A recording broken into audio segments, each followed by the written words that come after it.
Hi everybody. Today we'll discuss thyrotoxicosis.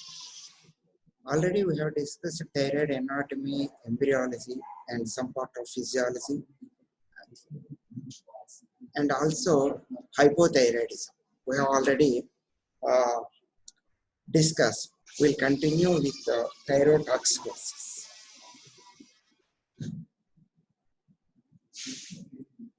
Thyroid, it is again to recall, it is named so because of the shield shape.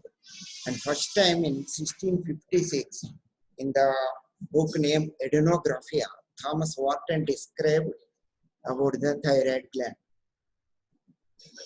This is anatomy. You can see this. This is the lateral lobe. This is another left lobe. This is the isthmus. This is the pyramidal lobe. Okay, finger-like projection from the isthmus, present in nearly 50% of cases. Then this is the thyroid cartilage. And parathyroids, superior and inferior are situated behind it. Coming to again recollection of pathophysiology, the thyroid gland has influences every organ, every system in the body, starting from cardiovascular system, sympathetic nervous system, and catecholamine. CNS, what happens, the influence of thyroid hormones on CNS. If the hormones are deficient, they will become congenitally cretins, mentally retarded. And in hyperthyroidism and thyrotoxicosis, they may become acutely psychotic. That is the influence of thyroid hormone on the CNS. And coming to the muscles, in an uncontrolled thyrotoxicosis, there is a proximal muscular weakness, so much so that it resembles myasthenia gravis. Proximal muscular weakness will be seen. And eyes, exophthalmos, we'll discuss it a little later. Skin and hair, respiratory system, alimentary system, skeletal system, calcium and phosphorus metabolism, renal function, water and minerals metabolism,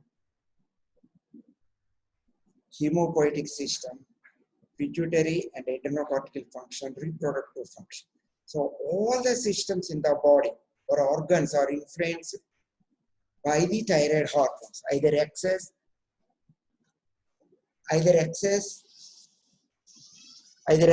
or by deficiency. Risk factors for thyrotoxicosis: gender, male to female. More common in the females, younger age group, and drugs, amiodarone and iodine. You are fresh from pathology, for which condition these drugs is used. Thyrotoxicosis, the definition means there is hormones without distinguishing the source. The source of thyroid hormone excess is not defined here. It is called toxicosis because not all the clinical features are due to excessive thyroid hormone. Especially orbital proptosis, ophthalmoplegia, and pretibial myxedema, they are not caused by excessive thyroid hormones. Causes of thyrotoxicosis is Graves' disease or primary thyrotoxicosis, then toxic multinodular goiter, solitary toxic nodule, and thyroiditis. These are the common causes for thyrotoxicosis. Robert Graves is an Irish physician in 1835. He first described the Graves' disease or primary thyrotoxicosis. Here, abnormal thyroid antibodies, they bind to the TSH receptor site on the thyroid gland and they cause disproportionate and prolonged stimulus. And in thyrotoxicosis, in nearly 50% of patients, there is family history of other autoimmune endocrine disorders like diabetes mellitus.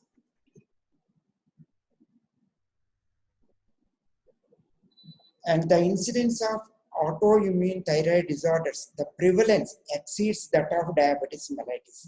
That is, these autoimmune thyroid disorders are more common than the diabetes mellitus. These abnormal thyroid antibodies, they are described first time in 1956 from the University of Otago, New Zealand. So they bind to T6 receptor site and cause prolonged and sustained stimulus by activating adenylate cyclase. Here, in thyrotoxicosis, an imbalance of energy metabolism is produced. Energy production exceeds energy expenditure, but paradoxically, the individual patient feels exhausted, fatigued, and not like a Superman or Superwoman. See, there is excess energy, but still paradoxically, the patient feels weak, exhausted, and fatigued. Graves' disease, this is the female to male ratio, 7 to 10:1. You have thyroid, abnormal thyroid antibodies, thyroid globulin, thyroid peroxidase antibodies. They are present in 50 to 90% of Graves' disease. Commonly, the thyroid is enlarged bilaterally symmetrical. You can see here. The whole gland is enlarged bilaterally symmetrically, like a H shape or butterfly shape. Whole gland. And you can hear bruit, and also you can palpate thrill because of increased vascularity. Coming to ophthalmic features, in 3 to 5% of cases, they may be severe. Patient may have intense pain, double vision, or loss of vision. Again, these symptoms are more common in females, 86% versus 14% in male. That is almost 6 times more common. And the smokers, they have 7 times more common of these ophthalmic features. So smoking is a risk factor. How it presents is present as ophthalmoplegia. You can see the limbus, both upper and lower. These are not wide eyes or beautiful eyes. These are scary eyes. You see proptosis, ophthalmoplegia, and conjunctival injection. Graves' disease, again, you can see another case where younger common is bilateral symmetrical enlargement of the gland with this exophthalmos. You can see there is abrupt onset. Remissions and exacerbations may occur because this is autoimmune disorder, and it is the course is variable and erratic. Sometimes exacerbation, sometimes remission. So these will occur commonly.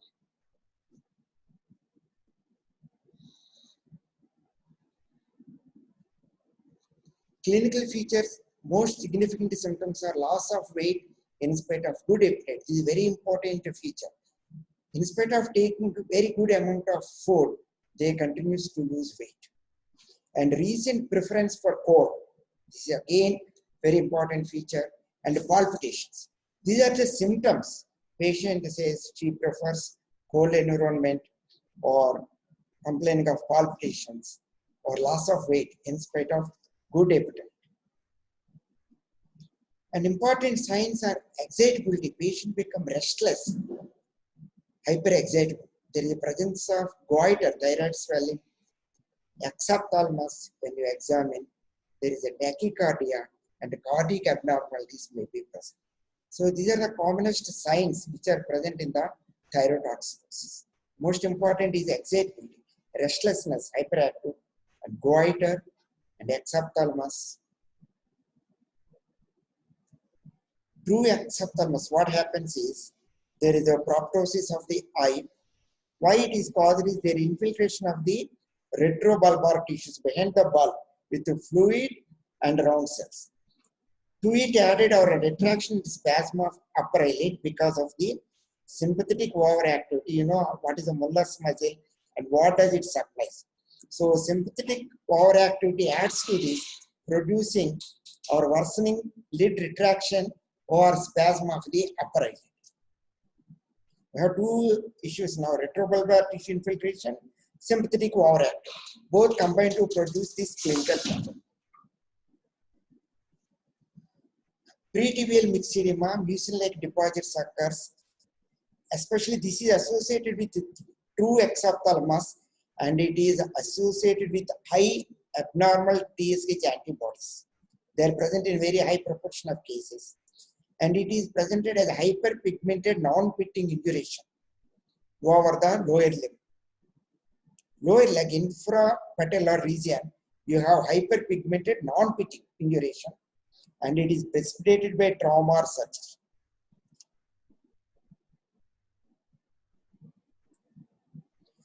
The classical triad is goiter, you can see, thyrotoxicosis and exophthalmos. And see the wasting of the muscles. That's what I said, imbalance of energy metabolism. Excess energy is produced, but the patient feels exhausted and fatigue. And proximal muscular weakness, especially shoulders and the hip joint, there is severe weakness, almost resembling myasthenia gravis.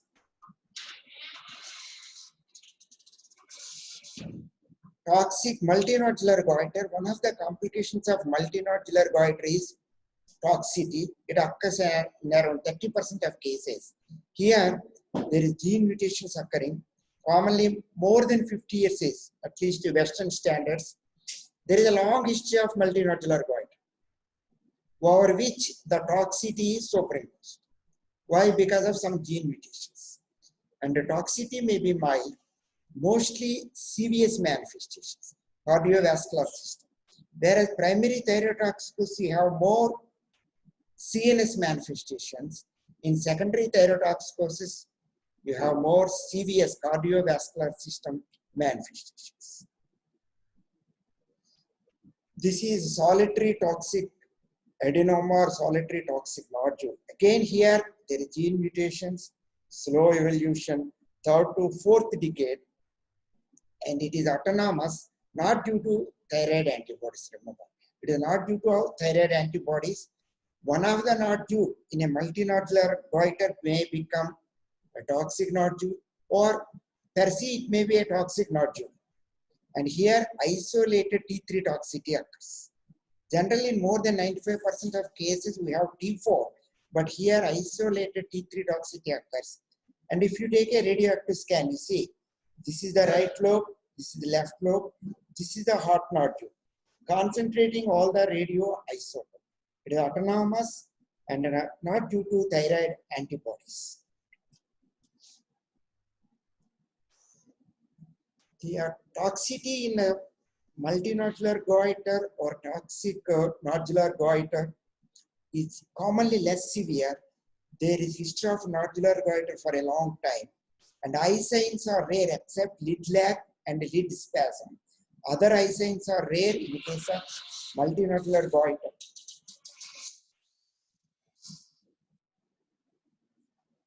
Well, you consider thyrotoxicosis in children who are showing growth spurt, behavior problems, myopathy.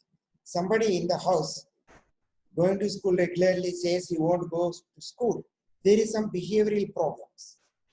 Think of thyrotoxicosis. There may not be any enlargement of thyroid gland, but think of this thyrotoxicosis. So growth spurt, behavioral problems, or myopathy in children. Think of thyrotoxicosis. In the elderly, again, tachycardia, arrhythmias, or unexplained diarrhea, unexplained loss of weight, you think of thyrotoxicosis. In the four conditions, you keep in mind thyrotoxicosis, which is potentially treatable. Diagnosis by clinical, chemical is biochemical, and by imaging studies.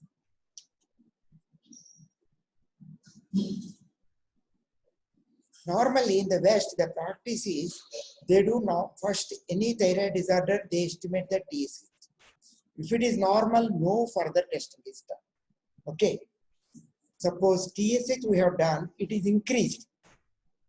then do free T4 thyroid peroxidase antibodies estimation to rule out hypothyroidism. Okay, we have done thyroid TSH estimation, it is low. Then do free T3, free T4 for ruling out hyperthyroidism. But basically in India, what we do is, as it comes as a package, TSH, T4 and T3, we will estimate all the three together in the same sitting. But strictly speaking, in the West, they first do only TSH. Basing on the TSH, whether it is normal, low or high, they decide further course of investigations.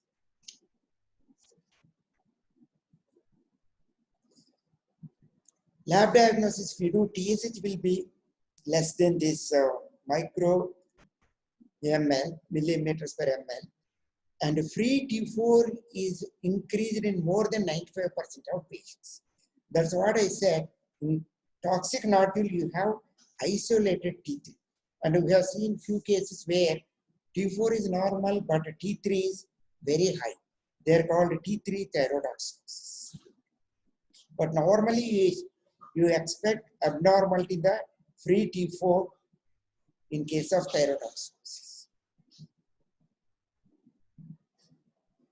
Nuclear imaging and uptake studies. Either you can do 131I or 123 or technetium 99. 131I is, it is readily available. One. Second, the advantage is it is half-life more, nearly 8 days half-life. 123, but we'll come to this. 123 is costly, not readily available. Half-life is 1 day, even less than that. Technetium 99 still further low. But basically, most commonly used is I-131 we use. We give the isotope and estimate the uptake at 6 hours and at 24 hours. Normally, 5 to 25% uptake at 6 hours, and at 24 hours, the uptake is 5 to 15%. This is normal. When you give a normal radioisotope scan. In the Graves' disease, if you do radioiodine uptake scan, it is homogeneous and increased. You have seen a bilaterally symmetrical enlargement of the gland. Whole gland takes up the radioiodine uptake and it is increased. Okay. Toxic multinodular goiter, the uptake is heterogeneous and patchy because there are multiple nodules. Some are active, some are not active or inactive. Inactive nodules don't take, whereas active nodules only take. So we have heterogeneous and patchy uptake in case of toxic multinodular goiter. In a case of solitary thyroid nodule, only hyperfunctioning nodule takes up the isotope. Rest of the gland, no uptake. This already we have seen. This is called hot nodule, where the only one nodule takes up, others do not take up. And remember, these radioisotope studies have limited indication for all thyroid cases or thyroid disorders. We don't do this except when there is a functional disturbance like hyperthyroidism.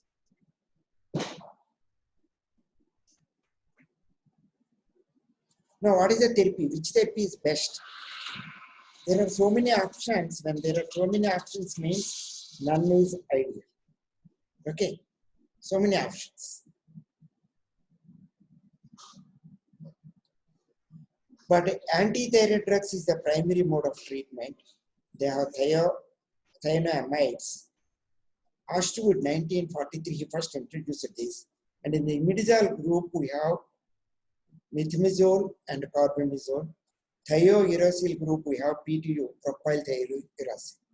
And methimazole or carbamazole are both are same. In the United States and Latin American countries, they call it methimazole. In all British, this side of Atlantic, we call it carbamazole. Carbamazole, when it is ingested, it is converted into methimazole in the liver. This is the active form. So both are same. This is American terminology. This is the British terminology. And PTU is propyl thiouracil. Either you use carbamazole or methimazole or PT. Okay, any of these, either of these things you can use. You can add beta blockers also for symptomatic control. Symptomatic control, you can use beta blockers also. They doesn't correct the basic pathology, but only symptomatic, like tachycardia, nervousness, excitability, tremors. They can be controlled when used along with these antithyroid drugs.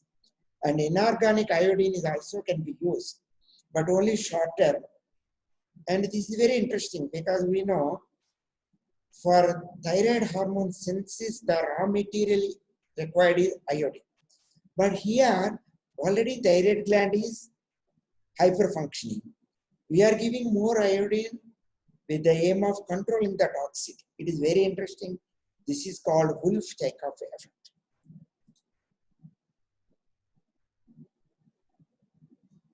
Disadvantages of antithyroid drugs are they do not cure a toxic nodule. One. And in 50 to 80% of cases, recurrence occurs after 1.5 to 2 years of treatment. And they does not prevent autonomous nodule growth. And there is a extensive use or extended use may risk toxicity. You are fresh from pathology, you know the dangerous toxic effects of these antithyroid drugs. So that we will not discuss. But remember, this is a stopgap arrangement. You have to control the toxicity.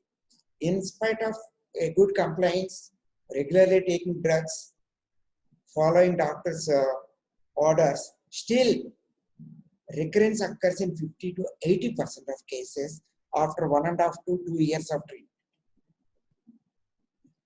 Now we have seen one patient while working in some government hospital. That lady is taking antithyroid drugs for the last 5 years. I said, thank God, because she could have died of a toxicity. 5 years, that unheard. But we counsel her, we have done surgery, stopping these drugs, because 5 years she is taking. Okay, that is really shocking.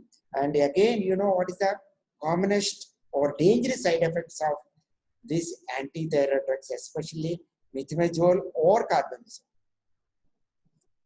Inorganic iodine, this is the iodine. And Plummer in 1923 from Mayo Clinic, he introduced this.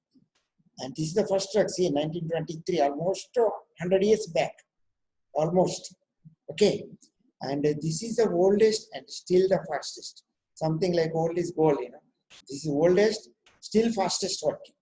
But it should never be used as a sole therapy. It is always combined with other antithyroid drugs. Now, what happens when you use it?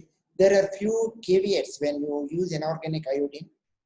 It should not be used more than 10 to 14 days. That means you fix the date for thyroid surgery and start 10 to 14 days. That is the maximum period you have. So maybe less than that. So today is suppose say 14th, 20th we are going to operate. From today we start the inorganic iodine. What it is supposed to do? It is supposed to decrease the vascularity of the gland, decrease the hyperplasia of the gland, decrease the toxicity, and make the gland less friable so that there will be less hemorrhage. All these things are decreased in a short-term use of inorganic iodine. Under no circumstances you should give more than 10 to 14 days. What will happen if you continue inorganic iodine? The gland will escape from the effect and toxicity will recur. So this is very important. Once we fix the date, pre-operatively, maybe 10 days maximum, we will give this. And the commonly used preparation is Lugol's iodine. It is available here in Vizag, maybe other centers. I worked there, they have no idea of Lugol's iodine. Here it is available readily. 3 to 5 drops, either you can give 3 times in a day. You can give it either mix in a milk, glass of milk, or a fruit juice, because it is very bitter. So really it works. And all these things, 4 things are achieved by using inorganic iodine for a short term. very short term. Along with, remember, other anti-thyroid drugs must be continued. Radioactive iodine, again in 1942, it was introduced by Massachusetts Institute of Technology, Boston.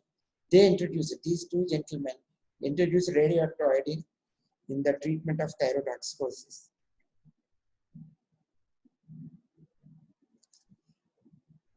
Only radioactive iodine or surgery, they produce durable cure or ablation of the thyroid. We have seen anti-thyroid drugs does not cure the thyrotoxicosis. They bring the patient temporarily to euthyroid. Then, basing on the individual case, either you use radioactive iodine or surgery. Your choice, surgery or radioactive iodine.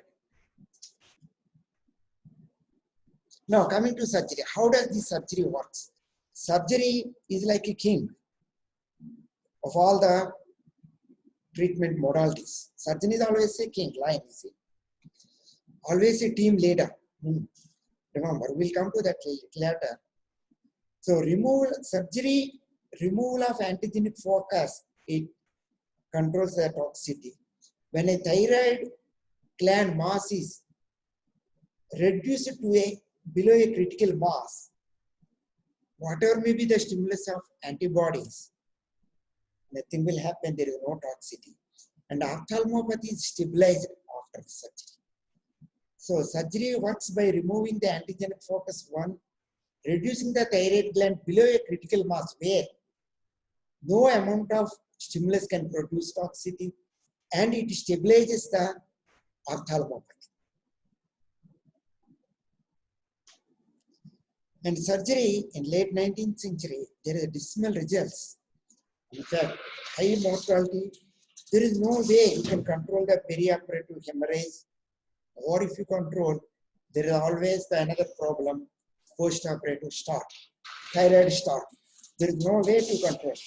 So naturally, it is associated with very high mortality.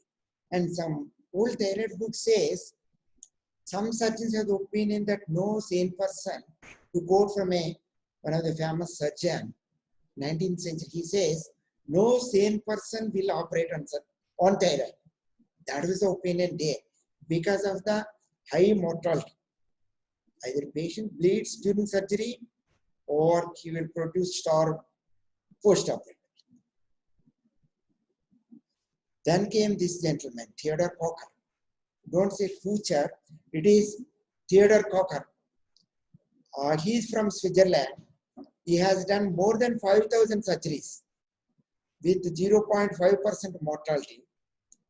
They are truly remarkable, these results. Earlier mortality is more than 50%. And in 1909, he was awarded Nobel Prize in medicine and physiology for purely clinical exploits. For purely clinical exploits, he won a Nobel Prize, not for a laboratory test. And those days, remember, there is no blood transfusion, no antibiotics, no endotracheal anesthesia. Those days, he standardized, perfected, and made safe thyroid surgery. He is known as father of the thyroid surgery, Theodore Cocker. You know from which part of the world he is? He is from Switzerland, Alpine mountains, where mountain regions are supposed to have more cases of thyroid disorders because lack of iodine. Preoperative preparation, basically you should bring the patient to euthyroid. You should control the thyroid hormone production, synthesis, release, and control perioperative manifestations also. For these things, patient must be euthyroid. Now there is a shift. What surgery we do? Okay, patient is in euthyroid. What surgery we do? Either near total thyroidectomy or total thyroidectomy. Especially this is in young patients, small glands, because even if you leave a small portion, there is a greatest risk of recurrence. So recurrence of toxicity is considered as a surgical failure, whereas hypothyroidism is considered as a optimal result for thyroid surgery. Here we don't want recurrence by leaving more gland. So especially young patients and small glands, you go for total thyroidectomy or near total thyroidectomy to minimize the risk of recurrence, which is more difficult to treat. Thyroid toxicity after thyroid surgery is more difficult to treat than hypothyroidism.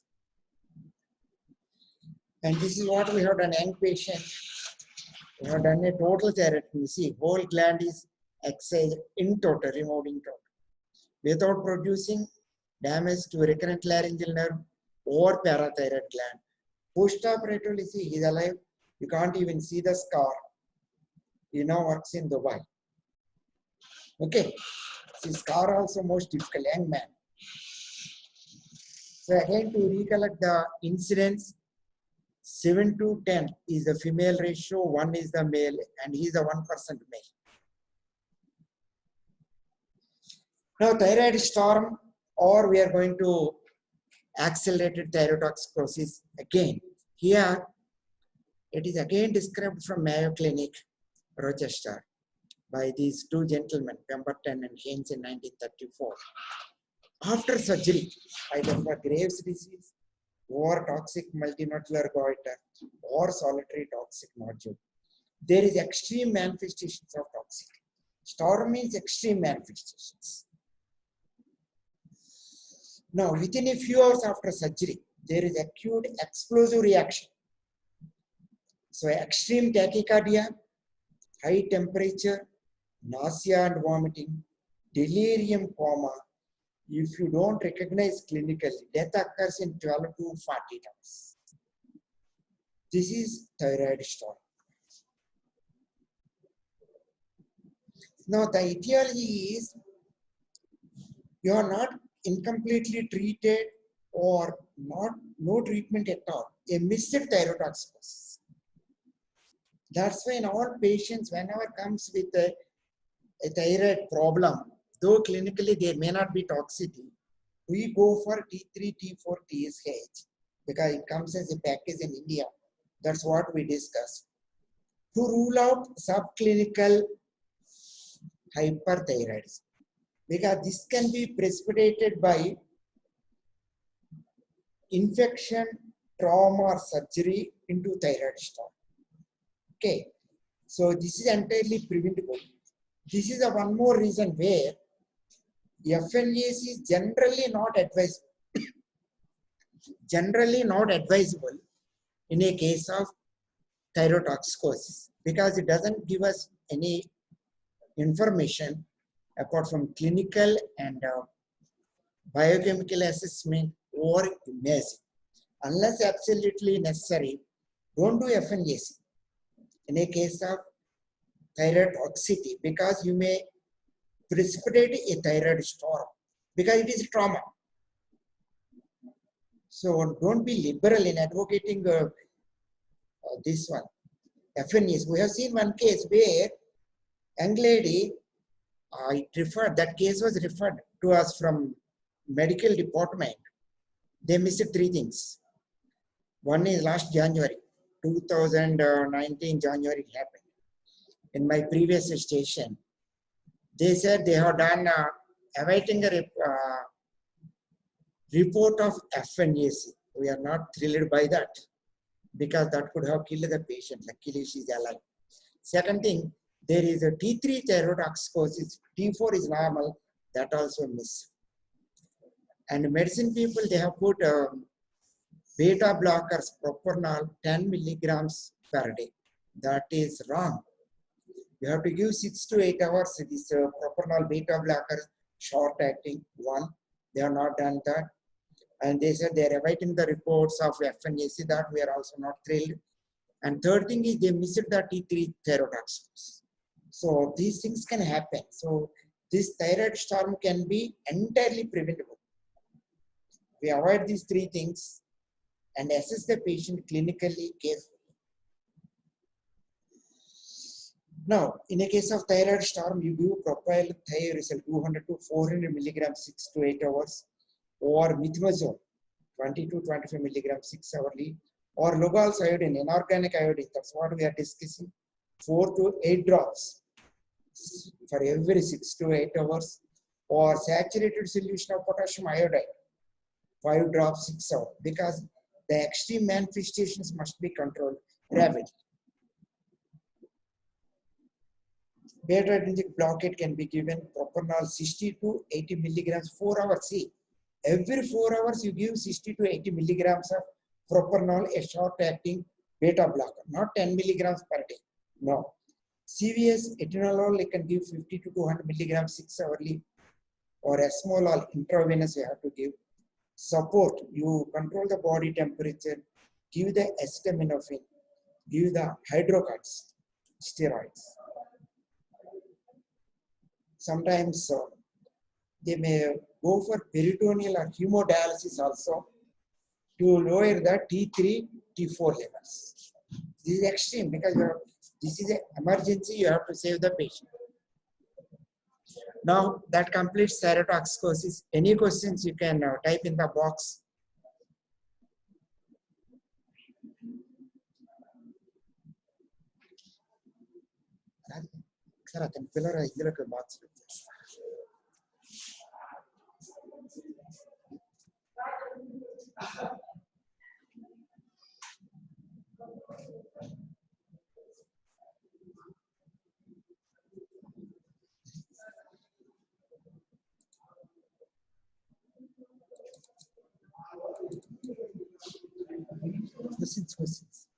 Questions.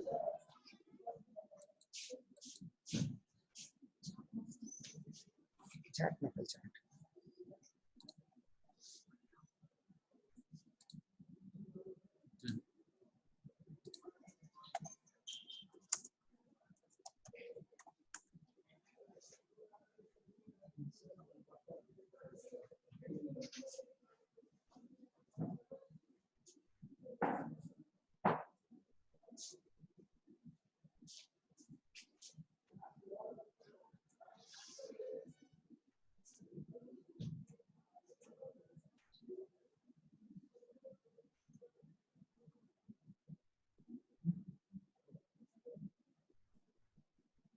Any questions you can type here in the chat box.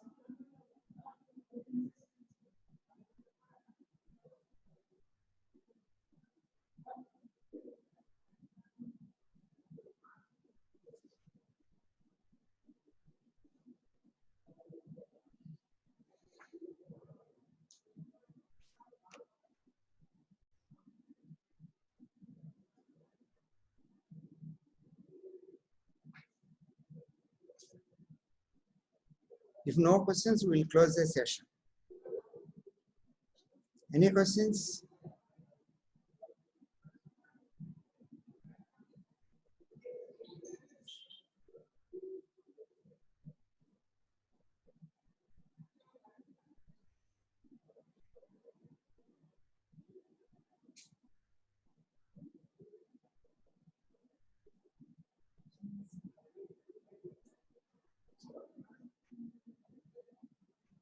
Okay, we'll close down the session. We're closing.